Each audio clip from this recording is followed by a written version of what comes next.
Bon les amis, on est le 31 décembre 2023 et quoi de mieux que de se raconter une putain d'histoire d'horreur avant cette nouvelle année 2024. Alors bienvenue dans cette vidéo les amis, finir l'année avec vous pour moi c'est quelque chose qui est juste trop bien, c'est top. J'ai commencé ma chaîne Joker il y a de ça 4 mois seulement et on a passé tranquillement la barre des 2000 abonnés à l'heure où je tourne cette vidéo. Donc c'est peut-être normal si on est déjà à 3000 abonnés quand je publie cette vidéo. Mais en tout cas, je voulais vous dire un grand merci à tous car vous contribuez tous à ce succès grâce aux abonnements ou aux commentaires laissés sur les vidéos ou même simplement aux petits likes. Ça fait toujours plaisir de savoir que ça vous fait kiffer d'écouter mes histoires. En tout cas, 2024 va et doit être un tournant pour la chaîne. Je vais toujours continuer à faire des threads d'horreur, mais j'aimerais tenter d'autres formats, comme par exemple celui de Squeezie. Par exemple, qui est le tueur? J'adore ce concept, c'est un concept qui demande beaucoup de travail, mais si je peux sortir au moins 1 ou 2 épisodes en 2024, je serai très content. Et surtout, si je peux faire intervenir des abonnés comme vous, ça serait juste dingue de se rencontrer et de faire un qui est le tueur rien que tous ensemble. Sur ce, on part sur 3 histoires d'horreur vraiment plus folles les unes que les autres. C'est parti.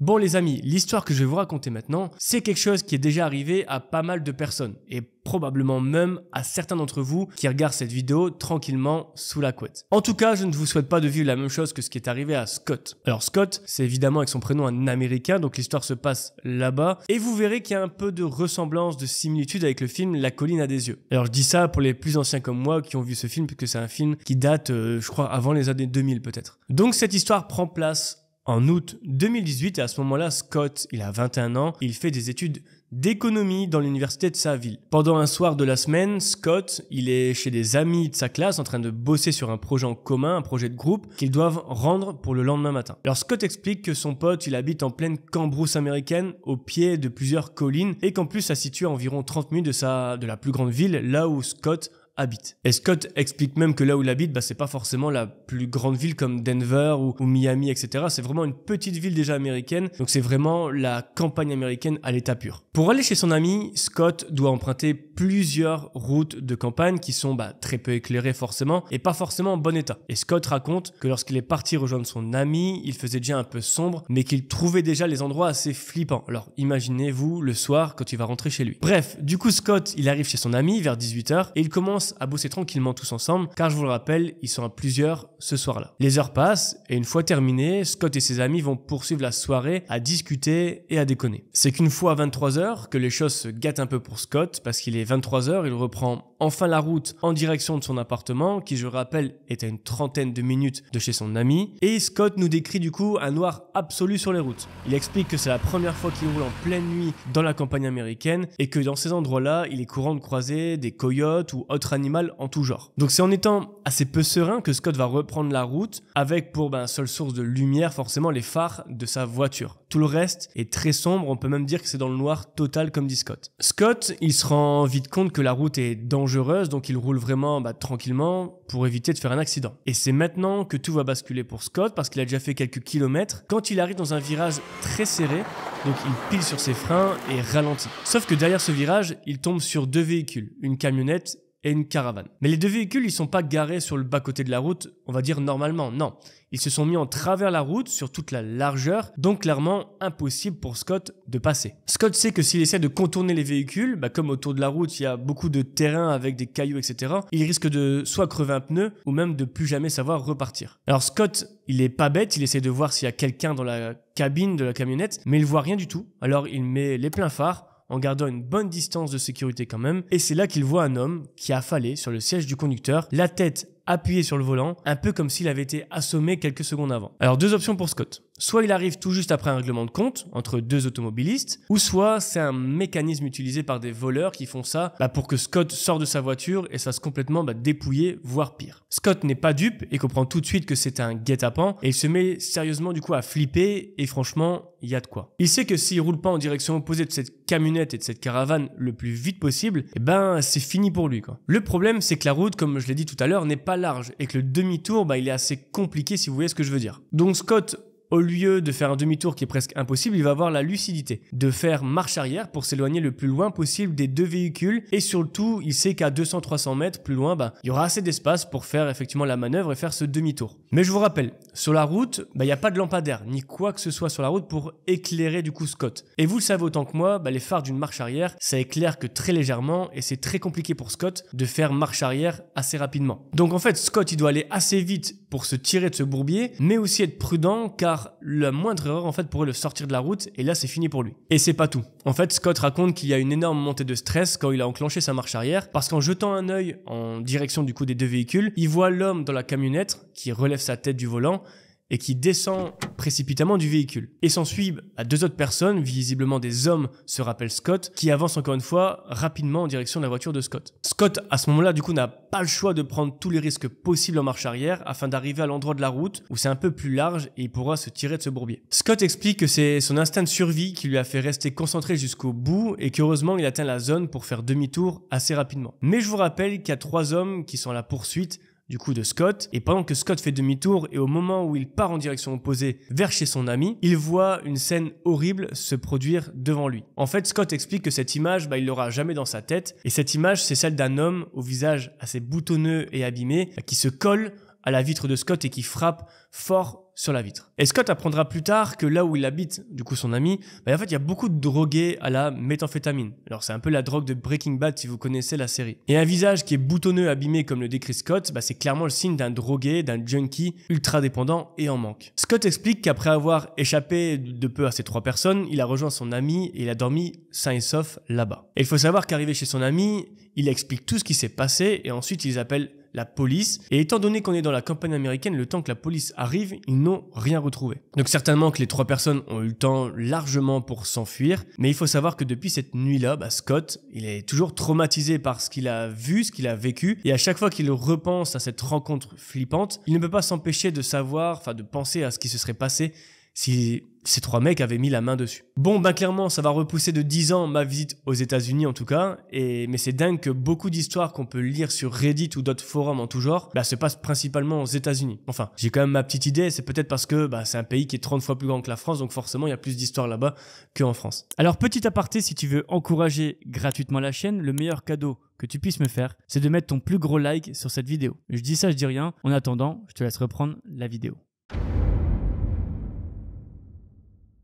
Alors place à la seconde histoire et maintenant on va parler d'une histoire qui s'est passée au moment d'Halloween. On va même faire un bond en arrière de 10 ans car à cette époque en 2013-2014, il y avait une tendance assez stupide et terrifiante qui courait les rues. Alors moi perso, ça m'avait fortement marqué à l'époque. Et cette histoire, elle nous est racontée par Ludovic et ça s'est passé précisément le 26 octobre 2014 près de Montpellier et au moment de l'histoire, il est 18h, on est déjà à l'heure d'hiver, donc il fait déjà nuit. Et Ludovic, lui, il a 30 ans, c'est un agent artistique. Alors oui, c'est la première fois que j'entends ce métier. Si vous savez ce que c'est, dites-le moi en commentaire. Et comme d'habitude, il finit sa journée de travail et rentre tranquillement chez lui. Il explique que son appartement est à seulement une quinzaine de minutes à pied de son lieu de travail et il dit aussi que ça fait 3 ans qu'il bosse là-bas et qu'il n'y a jamais eu de problème en rentrant le soir chez lui. À part peut-être quelques jeunes qui démarraient leur soirée un peu trop tôt, mais rien de bien méchant selon Ludovic. Ludovic exprime même qu'il adore Montpellier, son ambiance et son bord de mer. Et si vous êtes de Montpellier en train de regarder cette vidéo, dites-nous ce que vous en pensez de votre propre ville. Alors, vous l'aurez deviné, cette fois pour Ludovic,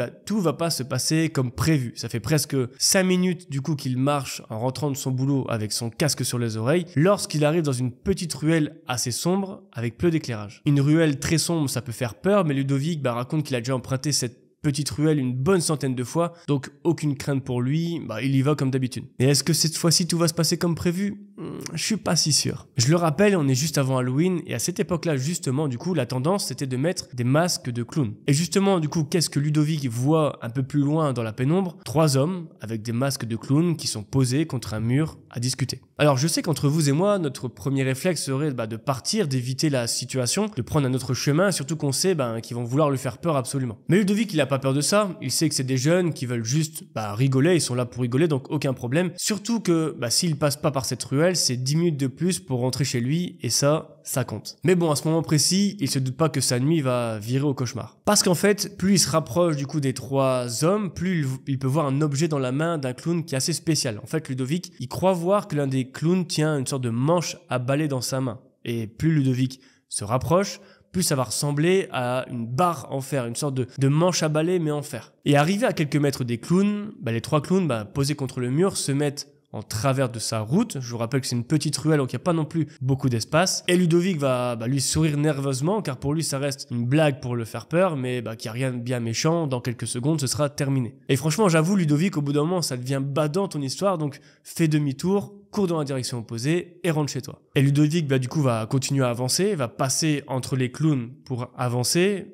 Et miracle, en fait, il se passe rien. Ludovic, il respire, il fait quelques mètres en avant, il s'éloigne un petit peu des clowns et il se dit qu'effectivement, c'était juste pour l'impressionner, mais qu'il va pouvoir rentrer chez lui tranquillement. Au final, Ludovic avait raison jusque-là. Et j'ai bien dit jusque-là. Parce que d'un coup, il va entendre des pas se précipiter vers lui et à peine il a le temps de se retourner qu'il se sent projeté par terre, comme si on lui avait fait un énorme croche-pied. Il commence à se faire frapper violemment dans la ruelle et clairement Ludovic il se met en PLS, il se protège la tête au maximum, mais il sent que ça va être compliqué, c'est fini pour lui. Le clown, alors oui je précise qu'il y a un seul clown qui a pris le casque de Ludovic, qui se décharge sur lui tout en lui fouillant les poches à la recherche de son portefeuille ou son téléphone portable. Ludovic lui il est terrifié, mais dans un ultime instinct de survie, arrive à se dégager et à partir en courant vers la fin de la ruelle. Et ce que Ludovic explique est assez flippant, car il dit qu'après tous les coups qu'il a reçus, lorsqu'il a réussi à se dégager pour s'enfuir, c'est comme s'il était dans un tunnel très sombre, à savoir du coup la ruelle, et que le bout du tunnel représentait une sorte de grande lumière, donc c'est la lumière de la rue à l'intersection. Et Ludovic explique que si pour lui il n'atteignait pas la lumière avant que les clowns le rattrapent, il pourrait lui arriver beaucoup plus grave que des hématomes provoqués par 3 hommes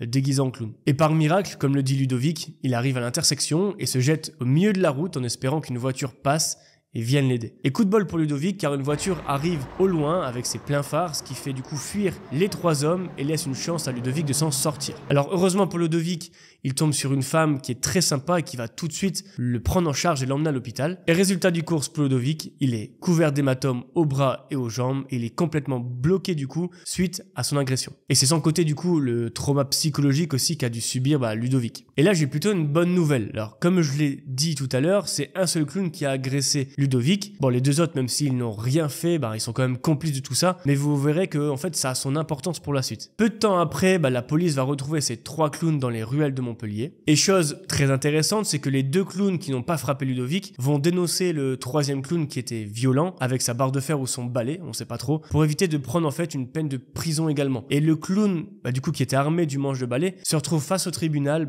peu de temps après et il est condamné à 1 an de prison, dont 4 mois fermes en comparution immédiate. Quant aux 2 autres clowns qui ont du coup balancé le clown qui était le plus violent, ils auront quant à eux des travaux d'intérêt généraux et c'est franchement tant mieux. Comme quoi, il y a une justice là-dedans. Même si effectivement ne rien faire et laisser quelqu'un se faire tabasser ou laisser son pote tabasser quelqu'un, c'est presque participer, mais bon, c'est que mon avis et ça restera que le mien. Finalement, il s'avère que l'individu qui était caché derrière le masque de clown était en fait un simple jeune homme de 18 ans, à peine majeur du coup, qui était en échec scolaire et même alcoolisé au moment de l'agression. Mais ce jeune homme a sûrement été aussi influencé par cette nouvelle mode sur les réseaux sociaux à l'époque qui montrait du coup des clowns agresser des gens. Et quand Ludovic va sortir de l'audience, lui, il est encore sous choc de ce qu'il a vécu. Il avait déjà vu pas mal d'agressions aussi de clowns sur Facebook, mais il aurait jamais pensé que ça puisse aussi devenir aussi violent et surtout que ça le concerne lui. Mais bon voilà, Ludovic c'est quand même quelqu'un qui va facilement relativiser et se dit que ça aurait pu être bien pire, qu'il s'en sort bien finalement, parce qu'il aurait clairement pu être paralysé ou mourir tout simplement parce qu'on sait pas ce qu'un homme de 18 ans, un jeune homme de 18 ans aurait pu faire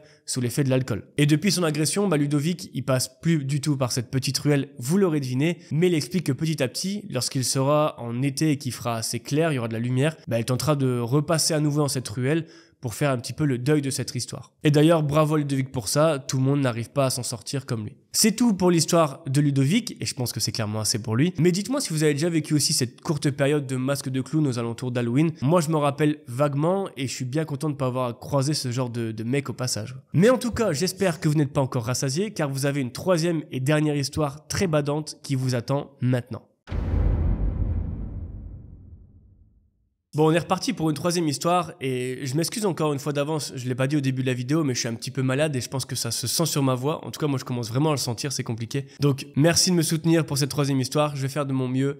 En tout cas, merci à tous. Donc les amis, la prochaine histoire que je vais vous raconter est celle d'Hugo et de Salif. Alors pour vous mettre dans le contexte, Hugo et Salif, ils viennent de fêter leurs 19 ans ensemble et ils habitent tous les deux dans la ville d'Évreux, en Normandie. Ils expliquent qu'ils aiment sortir dans les bars et dans les pubs pour faire la fête ensemble et c'est normal, à 19 ans, on va pas se le cacher, on était pareil. Et vous allez voir qu'une de leurs soirées va un peu tourner au cauchemar et va pas se passer comme prévu. Mais avant de continuer, il faut que vous sachiez une chose sur Hugo. Hugo, c'est quelqu'un qui vient d'une famille qui est assez riche, donc il aime fréquenter des endroits un peu dangereux, alors à l'inverse de ce qu'on pourrait penser, pour se donner un côté un peu bad boy. Donc très mauvaise idée Hugo, tu vas le voir dans cette vidéo, c'est pas bon la fin de cette histoire. Un soir, Hugo et Salif, ils vont être dans une boîte qui s'appelle l'Apocalypse, qui, je le précise, selon Salif, est un endroit avec une mauvaise réputation et où il y a souvent des bagarres. Mais Hugo, effectivement, donc veut aller à tout prix là-bas, alors que Salif, lui, il n'est pas du tout fan du lieu. Mais comme vous le savez, Hugo, il aime pouvoir dire qu'il va dans un endroit qui a une mauvaise réputation. Ça lui donne une sorte de crédibilité de bad boy, comme on l'a dit, dans son milieu aisé. Et oui, je sais, on peut être bête à 19 ans et faire des choses pareilles, c'est normal. Donc ce samedi soir, Hugo et son meilleur ami Salif vont donc encore une fois dans cette boîte de nuit à l'Apocalypse. Et pour fêter quoi? Eh bien tout simplement le permis que vient d'avoir Hugo. Et jusqu'à présent, c'était toujours Hugo qui payait un Uber pour y aller, car la boîte se trouve dans un milieu un peu perdu, au milieu des bois. Il faut faire presque 30 minutes de route entre les champs et la forêt pour y arriver. Alors avoir une boîte dans ce lieu-là, c'est très bien pour ne pas déranger les voisins, étant donné qu'il n'y en a pas. Mais pour y aller, c'est véhicule obligatoire. Et ce soir, Hugo, il est tout content parce qu'il va pouvoir y aller avec sa voiture en prenant Salif avec lui. Ils débarquent là-bas, prennent une bouteille ensemble dans un carré et s'installent à une table. Alors je préfère préciser au cas où, mais ne prenez pas la route si vous avez trop bu. Donc la soirée se passe très bien, ils boivent, ils dansent avec des filles, vraiment l'éclate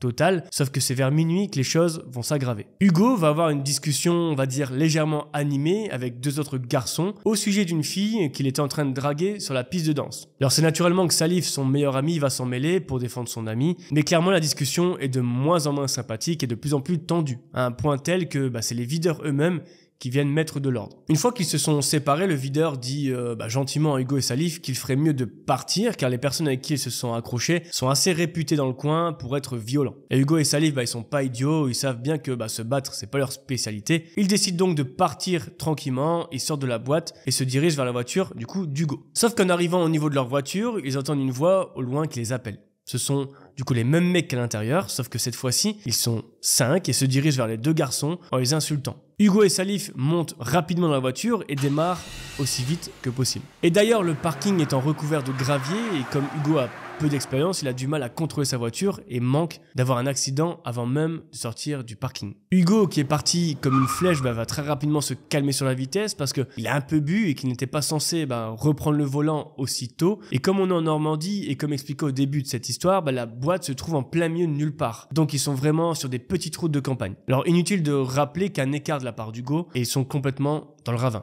Mais rassurez-vous, à ce niveau-là, Hugo va être très prudent et c'est pas ça qui va être la principale cause de danger. Ça a pris quelques minutes qu'ils vont apercevoir des phares derrière eux et c'est une voiture qui arrive à toute vitesse et qui va brusquement les coller tout le long. Hugo a le permis depuis quelques jours seulement et il n'est clairement pas prêt à entamer une course-poursuite avec la voiture derrière. Et tant mieux car on sait que ça peut faire beaucoup de dommages collatéraux tout ça. Et là le pire va arriver car la voiture qui est derrière Hugo va taper Hugo, ce qui lui fait perdre totalement le contrôle du véhicule. Alors franchement les gars, je savais pas que vous étiez aussi chaud en Normandie. La voiture sort de la route, traverse un champ et finit sa course dans une rivière. Alors heureusement elle est très peu profonde mais pleine de grosses pierres qui les arrêtent net et le choc va déclencher les airbags de la voiture, ce qui sonne complètement Hugo et Salif. Alors j'espère que vous avez jamais été dans une voiture dont les airbags se déclenchent. Moi perso ça m'est jamais arrivé, mais si c'est le cas, vous devez savoir qu'entre les chocs des coussins et le bruit d'explosion qui les fait sortir, il faut un moment pour retrouver complètement ses esprits. Hugo et Salif, ils sont sonnés au point de voir même deux lumières qui semblent flotter au-dessus de la rivière. Ils comprennent pas vraiment ce qui se passe, mais ils entendent quand même des voix s'approcher. Alors retrouvant un petit peu de lucidité au fil des secondes, ils s'aperçoivent que ces lumières en fait sont des lampes frontales et que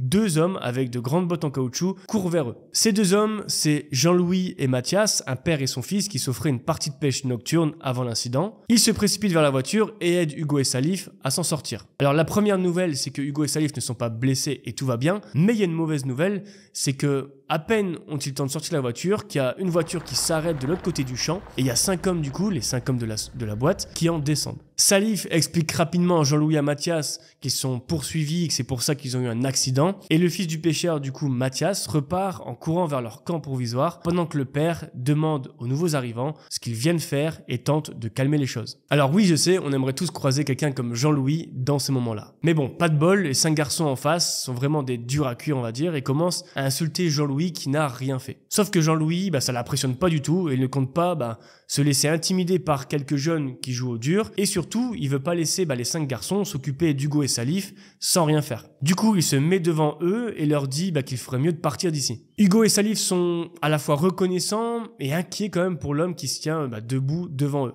Les 5 jeunes qui viennent d'arriver continuent quand même de menacer Jean-Louis, Hugo et Salif, et l'un d'entre eux va même sortir un couteau. Et là, les choses deviennent vraiment sérieuses. Ce sont des vies qui sont en jeu et chacun semble figé. Mais alors que celui qui tient le couteau s'approche de Jean-Louis, un coup de feu assourdissant va retentir. Mathias est revenu de leur camp avec un fusil, car oui, ils ne sont pas juste pêcheurs, ils sont aussi chasseurs, et quand ils pêchent la nuit, en pleine nature, ils se méfient des sangliers qui sont imprévisibles. Du coup, ils ont toujours un fusil avec eux. Et Mathias, en voyant quelqu'un s'approcher de son père avec un couteau, il a donc tiré en l'air pour faire peur, et maintenant, il va viser le porteur du couteau en ordonnant de dégager. Et ça marche, parce que les poursuivants sont clairement refroidis, ils n'osent plus vraiment bouger et laissent rapidement tomber en retournant à leur voiture. Jean-Louis appelle immédiatement la gendarmerie avec Hugo et Salif en donnant un maximum de détails sur la voiture, sur leur physique, etc. Et surtout, ils vont dire quelque chose de très intelligent, qui sont certainement, que les 5 jeunes hommes sont retournés à l'Apocalypse, la boîte où ils étaient. Et c'est juste, les 5 garçons sont retournés là-bas dans la boîte. Quelques minutes plus tard, la gendarmerie va donc arriver à la boîte, rentrer dans la boîte de nuit et arrêter les 5 garçons, et ils vont même tomber sur le couteau avec lequel ils ont menacé. Alors Hugo et Salif, vous l'aurez deviné, ne retourneront plus jamais de leur vie à l'Apocalypse, mais surtout ils sont vraiment très contents d'avoir croisé quelqu'un comme Jean-Louis et Mathias,